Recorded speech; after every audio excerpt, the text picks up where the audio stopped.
tipo es un cínico.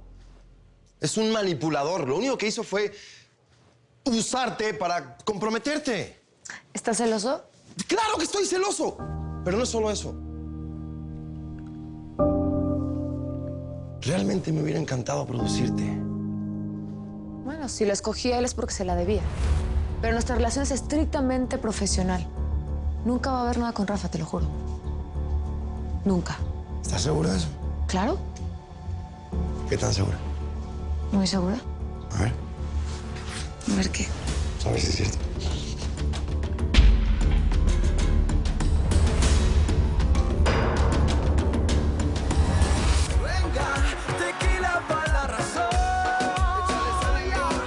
Un honor que un productor de tu talla me escuchara.